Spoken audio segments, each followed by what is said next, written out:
모든 역사는 한 장의 사진으로 남는다. 뉴스로 추억을 소환하는 레트로 감성 라떼 맛집. 뉴스와 함께 세상 모든 것의 역사를 알아보는 시간. 인생이 뉴스다. 우리의 인생 사진을 만나볼 수 있는 유튜브 사진관에 오신 걸 환영합니다. 여기는 라떼 월드. 반갑다 리아. 반갑다 리아. 저 이제 항상 시작하기 전에 우리 멤버들 잘 있나 이거부터 네네. 체크를 하게 돼요. 그러니까요. 네, 아무도 빠지지 않고 잘 모였네요. 다행이다 나 다행이야. 여기 아니에요. 왜? 다 모이지 못했어요. 왜요? 누구지? 아니 그 여자 딴 여자야? 민소희야? 당신 누구세요? PD님이 어. 오미크론에 걸렸대요. 아이고. 아이고, 피디님, 지난주에 소영 씨 다음 주에 걸리면 우리 녹화 못하니까 절대 걸리면 안 돼요! 라고 하더니 혼자 걸리셨어요. 자기가 걸렸어. 아이고. 같이 간다고 그러니까 했잖아요. 걸릴 때 같이 걸리자고 했잖아요. 맞아요. 왜 혼자 걸려서 이렇게 따로 돌고 있어요? 제가 사실 그 오미크론 선배, 오미 선배로서 그러네요. 말씀을 드리자면 네. 사실 잘 먹고 푹 쉬고 그리고 만약에 가족하고 같이 걸렸다면 아내에게 점수 딸 아주 절호의 찬스입니다. 꿀팁이다, 꿀팁. 예, 네. 아내가 저는 진짜 손 하나 깜짝 안 하게 꼼짝 안 하게 4일 동안 밥하고 설거지하고를 진짜 그렇게 했어요. 여태까지 못한 걸 다 밀린 숙제 하니까 아내가 조금 마음을 열더라고요. 이거 진짜 꿀팁이네요. 그러니까 더 친해졌어요. 진짜. 친해졌어요, 이제서요. 이제 친해지신 거예요. 사랑해요. 지금 몇 년 차신데. 아니, 근데 우리 피디님이 없어서 녹화가 좀 진행이 잘 안 되면 어쩌나 싶은데 지금까지 조금 좀 순조롭지 않아요? 너무 기름 바른 것처럼 잘 사실 PD님 안 오신 지 제가 말씀드려서 알게 되시지 않았어요, 다들? 그쵸? 그 전까지 모르셨어요? 아니에요. 얼마나 걱정했다고요. 요 피디님 내가 어제 꿈자리가 뒤숭숭하더만. 아유. 됐어 이 정도면. 걱정할 만큼 했어요. 피디님 맞아요. 힘내세요. 힘내세요. 지금 이렇게 코로나 팬데믹이 우리 일상을 많이 바꿔놨는데 사실 이것을 못하게 돼서 많은 분들이 아쉬워하고 있습니다. 뭐지? 뭘까요? 회식? 회식. 회식을 못하니까 나는 너무너무 아쉬워. 우리 방송이 시작된 지 1년이 넘어가는데 회식을 한 번도 못했잖아. 못했어. 맞아요. 아니 사실 직장인 입장에서 그 회식을 같이 해야 이제 조금 친해졌다. 맞아. 이런 게 있는데 사실 저도 지금 조진혁 선배와 함께 뉴스를 한 지 1년이 정도 됐는데 1년이 정도. 애교 부린 거예요? 아닌 1년이 거예요? 정도 됐는데요. 야, 이거 약간 시청자들한테 끼 부리는데 1년이가 됐는데요. 이 느낌이죠. 소영이가 됐는데요. 우리 소영이는 그래서 1년 정도 됐는데 회식을 한 번도 못 맞아, 했어요. 맞아. 그래서 아직까지 지금 선배와 제가 상호 존댓말을 쓰고 있거든요. 그렇죠. 네. 그래서 안 친하다는 소문이 회사에 잦아요. 지금. 근데 지금 얘기하실 때도 그냥 네. 진혁 선배라고 해도 되는데 조진혁 선배 형까지 그 정도는 아니었던 것 같은데. 약간 이런 말씀 드리기 뭐하지만 좀 조지고 싶은 건 아니에요? 그럴 리가요. 그럴 리가요. 회식을 원하진 않는 것 같은데. 자, 네. 아무튼 아쉬워한다고 생각을 하고 이 회식만큼이나 많은 분들이 아쉬워하는 것. 제가 생각했던 정답은 바로 해외여행입니다. 비행기 타고 싶어. 맞아. 아니 안 그래도 해외여행 후에 이제 격리가 해제되면서 요즘에 그 해외여행을 계획하고 계시는 분들이 많다고 하더라고요. 그렇죠. 맞아요. 자, 언제 다시 비행기 타고 나가나 상황이 좋아지기만을 기다리시는 분들이 참 많은데요. 그래서 오늘 유튜브 사진관에서 비행기 한번 태워드리려고 하거든요. 그 어렸을 때 아빠가 이렇게 해가지고 그죠. 이렇게 아니 했던 거? 제작비 괜찮나요? 저희? 제작비 괜찮아요? 아니 지금? 한 2년치를 한 번에 쓰신다. 아 그래요? 네. 그럼 나 짐 안 들고 왔는데 어떡하지? 아, 그래요? 거기서 옷도 다 사주신대요. 사주신대요. 그래? 다들 왜 이렇게 많이 나가시지? 너무 나가고 싶은 거야. 아, 그렇구나. 이 나가고 정도면 싶구나. 적당히 나간 거야. 네. 자, 비행기의 탄생부터 발전 과정까지 뉴스와 함께 만나보는 항공산업의 역사. 지금부터 함께 하시죠. VCR 세팅. 하늘을 날고 싶은 인류의 욕망은 아주 오래전부터 시작됐는데요. 그렇다면 최초로 하늘을 날았던 사람은 누구였을까요? 독일 항공의 개척자 오토 릴리엔탈은 1891년 최초로 사람이 탈 수 있는 글라이더를 만들어 활공 비행 시대를 열었어요. 야, 저 당시엔 정말 엄청난 도전이었겠네요. 그쵸. 그러니까요. 1896년 복엽기 시험 비행 중 강풍을 만나 추락하고 말았다고 합니다. 아이고. 어떡해. 큰 것을 위해 때론 작은 희생도 필요하다. 최초로 하늘을 날았던 사나이 오토 릴리엔탈이 죽기 전에 남긴 말이라고 하는데요. 네, 그의 의미 있는 도전은 또 다른 역사의 밑바탕이 됐습니다. 오토 릴리엔탈의 소식은 빠르게 퍼져나갔고 당시 자전거 수리공이었던 라이트 형제는 릴리엔탈의 도전 의식을 본받아 비행기를 만들기로 했답니다. 라이트 형제. 엄청난 노력파였던 형제는 하루에 20번 이상 글라이더를 띄우며 실험을 했고 끝내 자신만의 엔진과 프로펠러를 완성했어요. 이야. 그것이 바로 최초의 유인 동력 비행기인 플라이어호랍니다. 이때는 딱 바퀴가 달린 비행기 모양의 네. 그런 또 약간 비행기답죠. 모양이 네. 좀 나왔네요. 네. 자, 방금 보신 것처럼 하늘을 날아오른 최초의 인류는 바로 라이트 형제인데요. 놀라운 건 이 두 사람이 유명한 공학자도 물리학자도 아닌 자전거포 수리공들이었다는 겁니다. 오.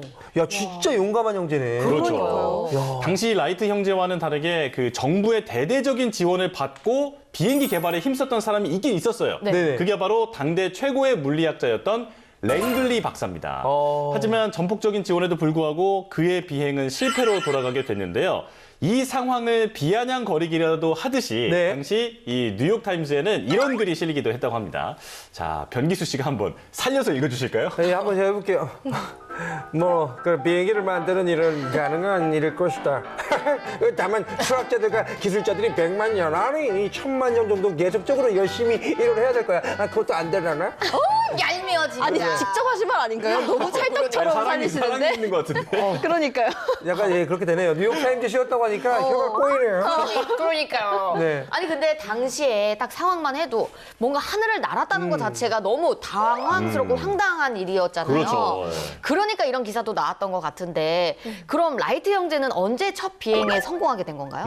놀라지 마세요. 이 기사가 나오고 난 뒤에 네. 2달 만에 1903년 12월 17일 라이트 형제가 플라이어호를 날리는데 성공합니다. 야. 2달 만에. 아, 두 달 진짜 네. 플라이어호. 정말 대단하네요. 이렇게 비아냥거렸는데. 와, 그 비아냥되는 사람 진짜 한 방 제대로 먹었네. 통쾌하게 된 그러니까요. 야, 아니 1000만 년 뒤에나 나올 거라던 비행기가 2달 뒤에 딱 나오다니. 그러니까. 야, 그나저나 그 뉴욕타임즈 기자는 진짜 야, 그만둬야지. 이 정도면.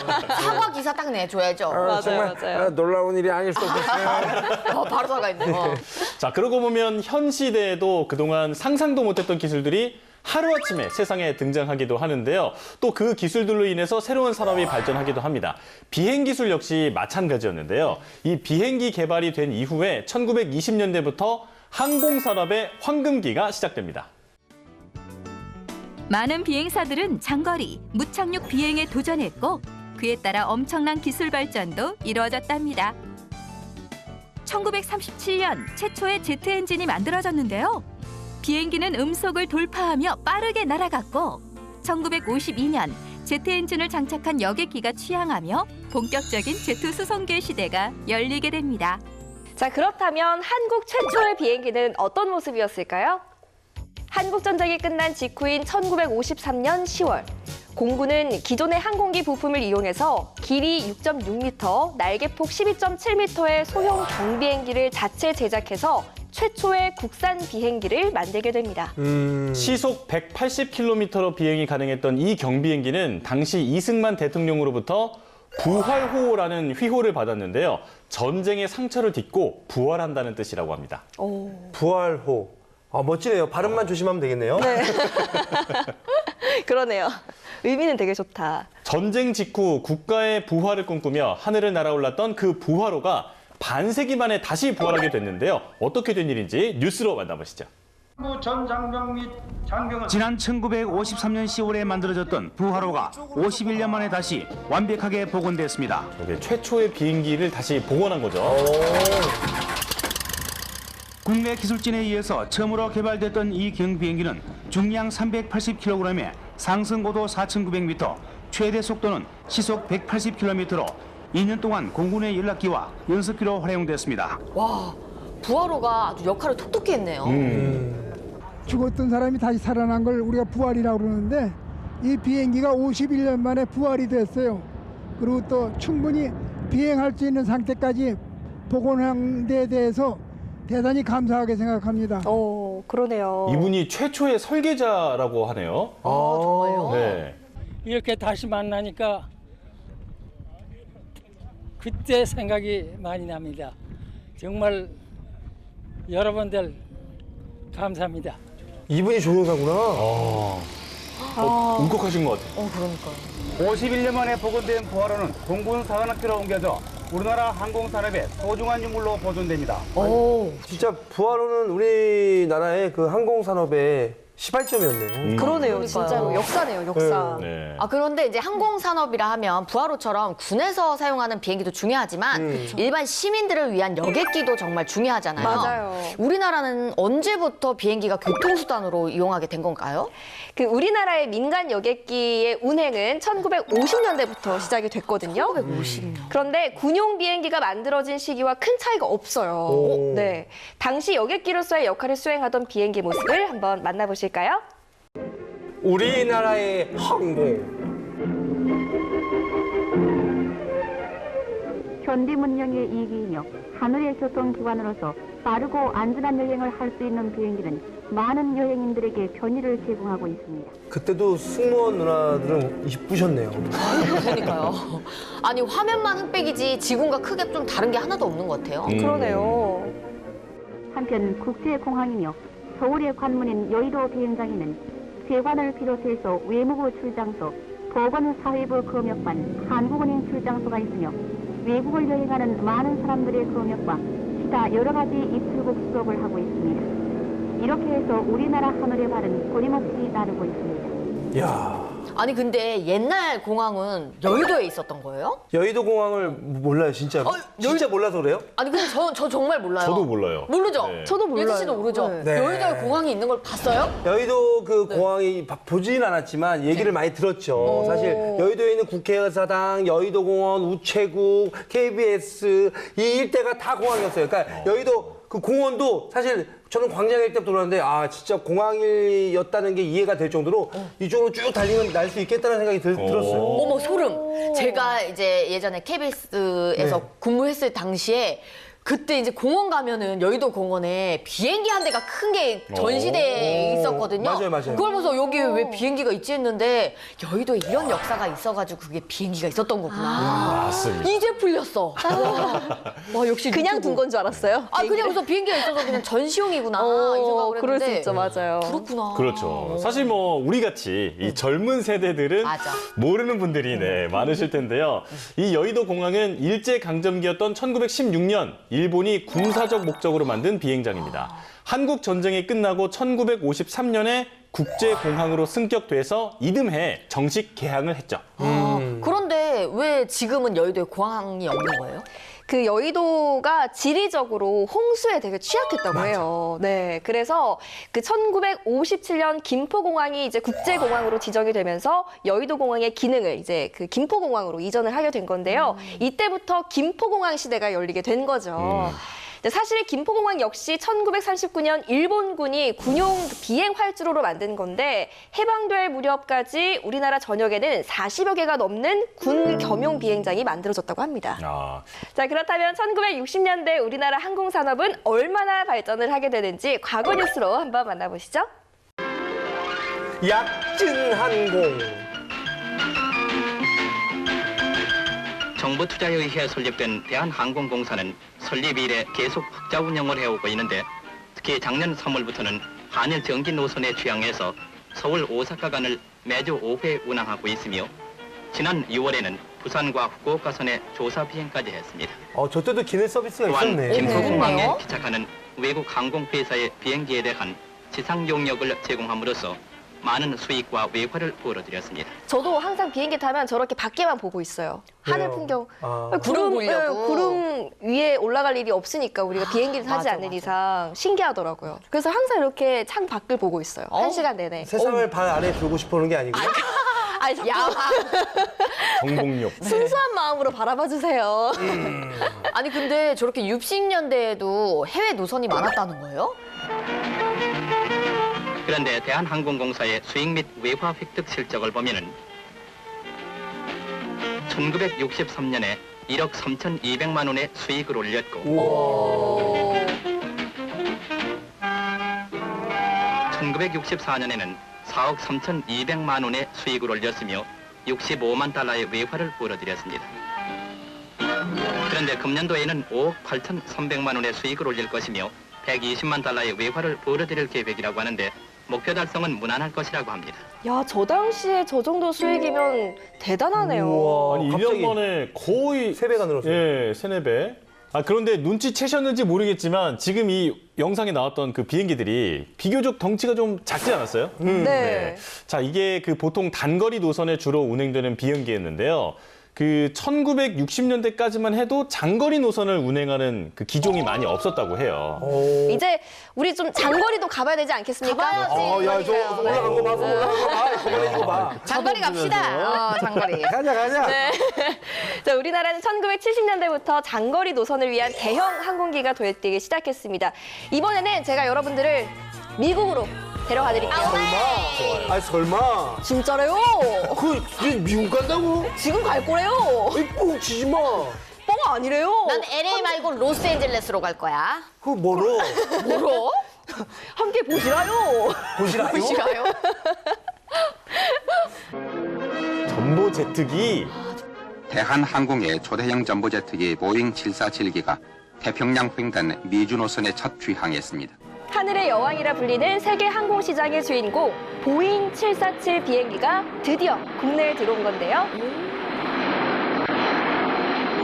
이 전보기의 귀향으로 우리나라는 아시아에서 3번째로 전보기 보유국이 됐습니다. 비아코로 이름 지어진 이 전보제트기는 317명의 승객을 태우고 16시간 만에 로스앤젤레스 공항에 도착했습니다.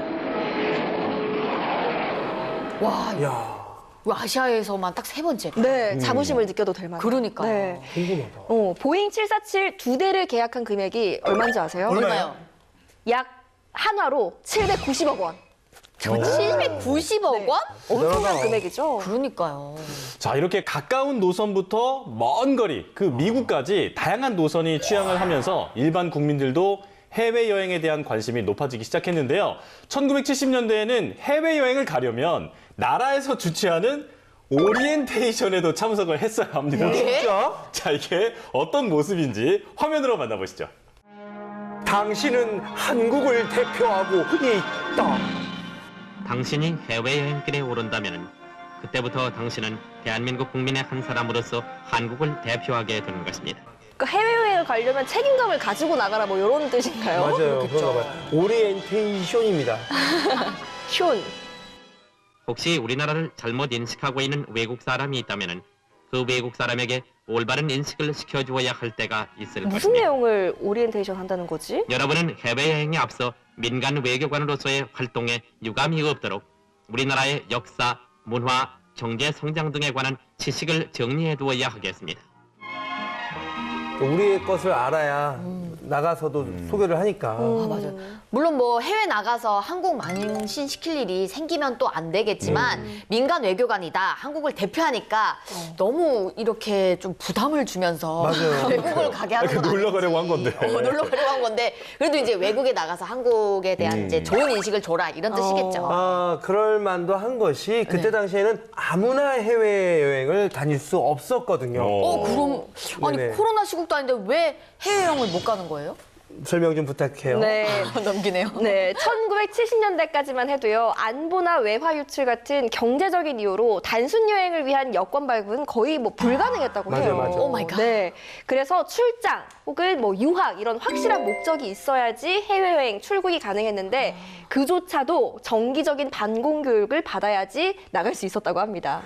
그러다가 이제 80년대부터 해외여행 자유화가 시작이 됐는데요. 사실 그때도 말이 자유화지 조건이 아주 까다로웠어요. 아, 그래요? 맞습니다. 서울올림픽 개최가 확정되면서 일반인들의 해외여행에 대한 제한이 조금씩 풀리기 시작했는데요.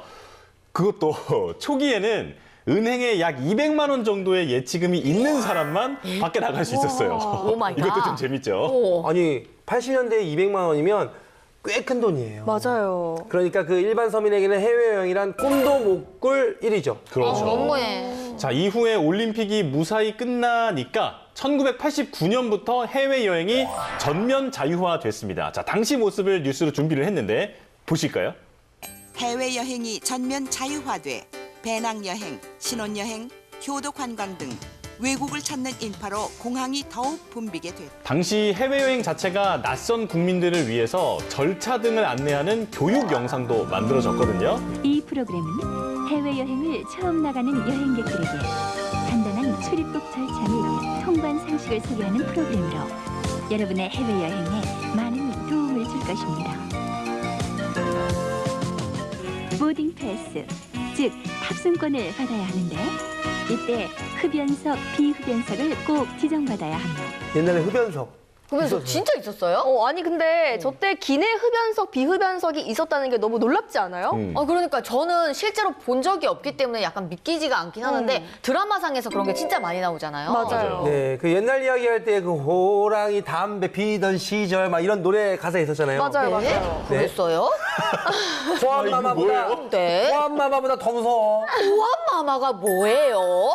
알겠다.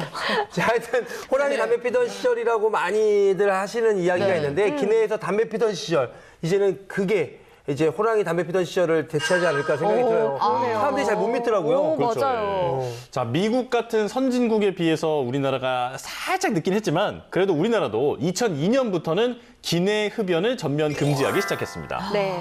그리고 이 해외여행이 자유화된 이후에 해외 여행객이 꾸준히 증가했는데요. 넘쳐나는 여행객 수요를 감당하기 위해서 새로운 국제공항이 건설됩니다. 인천 국제공항 개항을 선언합니다. 인천국제공항이 2001년에 생긴 거예요? 저는 그때 고등학생이었는데. 이야, 아니 생각보다 오래됐네. 네. 단군 이래 최대 역사로 불린 8년간의 공사 끝에 인천국제공항이 마침내 개항식을 가졌습니다. 인천공항에 첫 착륙전 교신을 하는 거래요. 얼마나 떨렸을까. 와, 긴장되겠다. 그러니까. 취재진도 많고. 검은 하늘을 뚫고 항공기가 사뿐히 활주로에 내리자 관제탑에선 안도의 한숨과 함께 뜨거운 환호성이 터집니다. 첫 우선 입항인데 기분이 어떻습니까? 인천국제공항 개항을 진심으로 축하드립니다. 단군 이래 최대 규모였던 만큼 건설 과정에서도 각종 진기록이 쏟아졌습니다. 인천공항을 건설하기 위해 작성된 설계도면은 15층 건물 높이인 45만 장이나 되며 설계도가 45만 장이요? 대박이다. 이렇게 조성된 공항 부지는 여의도 면적의 18배이고 여객터미널은 축구장 60개 크기로 단일 건축물로는 국내 최대 규모입니다. 아이고. 맞아요. 인천국제공항은 사실 너무 넓고 쾌적해서 저는 되게 공항 가는 거 좋아하거든요. 저도. 그래서 코로나 이전에는 사실 기분 전환하러 가끔씩 아무 뭐 나갈 일도 없는데 공항 가서 놀러 가기도 하고. 그냥 누구랑? 갔어요? 누구랑요? 혼자. 저번에 갔더니 혼자. 인천공항에 자물쇠 잠겨 있더라. 또 누군가와 가서 또 거기다가 글씨를 써서 오빠랑 인천공항 온 날 다시 해외를 가길 꿈꾸며. 혼자. 잡을 수 있으면 그 예진 씨가 주변이 왔다 갔다. 드라이브하기 딱 좋거든요. 남자친구랑 거기 갈 시간 있으면 엄마한테 한번 갔다 와. 맞아, 3개월 못 갔으면서. 이거 사. 자, 이 시기에 비행기를 타고 떠나는 여행이 대중화되면서 항공사들의 서비스도 점차 다양해졌는데요. 항공기로 장거리를 여행하는 사람들의 고민은 도착할 때까지 좁은 좌석에서 무엇을 하며 보내느냐 하는 것입니다. 그치, 맞아. 요즘에 영화 많이 넣어가잖아요. 태블릿 PC에. 그래요. 지금까지는 잠을 자거나 신문을 보는 게 대부분이었습니다. 하지만 이제는 좀 더 다양한 서비스를 받을 수 있습니다. 대한항공이 지난해 도입해 운항 중인 보잉 777 기종 내부입니다. 각 좌석마다 모니터가 장착돼 있습니다. 이야, 뭐야? TV가 달리기 저 시작했네. 때부터 달려 있었구나. 영화 보려고 그러는데 어떻게 네. 보면 돼요? 여기 보시는 화면에서 비디오를 클릭하시고요. 뭐 반응 너무 좋으시고요. 우선 긴 비행 동안 지루하셔서 저희 아무래도 좀 승무원을 많이 찾는 경향이 있으셨는데 제일 먼저 그 부분이 해결됐고요. 특히 좌석 간격도 1인치 정도 넓어져 이른바 이코노미 클래스 증후군 해소에도 다소 도움이 될 것으로 보입니다. 좌석이 훨씬 조금 넓어졌네요. 아까 그 좁은 좌석들보다. 이코노미 클래스 증후군이라는 게 그게 예전에 막 서민들만 걸리는 병이라고 하면서 사회적으로 문제가 됐었거든요. 네. 항공사들의 이 같은 서비스 경쟁으로 이코노미 승객들의 여행길은 다소 편안해질 것으로 보입니다. 그런데 그 한때는 해외여행 1000만 명 시대다, 뭐 매년 해외여행이 역대 최고다, 막 이런 뉴스를 봐왔는데 지금은 코로나 때문에 이전보다는 그 해외여행이 크게 줄어서 항공업계가 사실 많이 힘든 시기를 보내고 있는 것도 사실이에요. 자, 맞습니다. 네. 지금은 이제 그 백신 접종을 완료한 분들은 해외여행 이후에 이제 격리도 해제가 되거든요. 네. 그리고 또 최근에는 43년 만에 면세품 구매 한도도 폐지가 됐습니다. 네. 이 면세 한도는 그대로 유지가 되고 있고요. 자, 이제 해외여행 수요가 조금씩 증가하고 있는데 또 항공업계에서도 여러 변화를 시도하면서 불황을 벗어날 출구를 찾고 있는 중입니다. 항공기 정비사들이 비행기 좌석을 하나둘 떼어냅니다. 수백 개의 좌석이 빠진 기내는 텅 비었고 그 자리에 겹겹이 포장된 화물이 들어찹니다. 그 손님들이 많이 줄으니까 저렇게 이제 다른 돌파구를 찾은 거네요. 그러네요. 아니, 비행기는 그 딱 정차해 있으면 다 돈이라고 하더라고요. 그러니까 어떻게라도 활용을 해야 하니까. 그리고 또 의자도 떼니까 의자 무게가 확 줄을 거 아니야. 그렇죠. 그럼 그만큼 더 실을 수 있는 거잖아. 그렇죠. 이야. 코로나 사태로 하늘길이 막히면서 국내 항공사의 국제선 운항도 95% 이상 급감한 상황. 여객은 줄었지만 국제선 화물 운임은 지난해보다 80%가량 올랐습니다. 기존 항공기 하단 화물칸에 싣던 22톤에다 승객 좌석을 떼고 10.8톤가량을 추가로 실을 수 있게 됐습니다. 우와. 코로나 사태로 전 세계가 멈춰 있지만 물류는 계속 움직이고 있습니다. 앞으로도 신속하고 선도적인 대처로 화물 수송을 확대하여 이 어려운 시기를 극복하는 밑받침이 되도록 노력하겠습니다.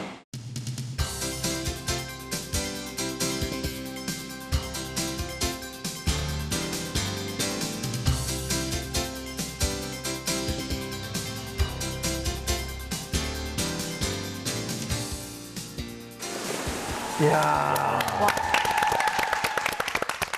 자, 이렇게 예기치 못한 변화로 큰 타격을 받았지만 남다른 아이디어로 새로운 돌파구를 찾고 있는 항공산업. 앞으로 대한민국의 항공산업이 더 높이 날아오를 수 있도록 기대하고 응원하겠습니다. 지금까지 유튜브 사진관이었습니다. 뉴스의 바다를 끝없이 떠다니는 본격 뉴스 예능 유튜브. 오늘의 항해는 여기까지입니다. 저희는 한 주 동안 유튜브 타고 신나게 돌아다니며 재미있는 뉴스 가득 안고 돌아오겠습니다. 여러분들의 추억, 소중한 추억이 날아가지 않도록 진짜 여러분들 꼭 붙들어 매시길 바라겠습니다. 몸은 날아가되 추억은 잡으세요. 유튜브 사진관 여러분 다음 주에도 꼭 놀러 오실 거죠? 우리는 뉴튜브. 야, 이게 비행기라고? 이 날 수가 있겠어? 하긴 소영이가 또 목동에서 날라리였으니까. 그렇지. 와, 비행청소입니다. 사실 PD님 안 오신 지 제가 말씀드려서 알게 되시지 않았어요, 다들? 그쵸? 그 전까지 모르셨어요? 아니에요. 얼마나 걱정했다고요. PD님 내가 어제 꿈자리가 뒤숭숭하더만. 아유. 됐어, 이 정도면. 걱정할 만큼 했어요. PD님 맞아요. 힘내세요. 힘내세요.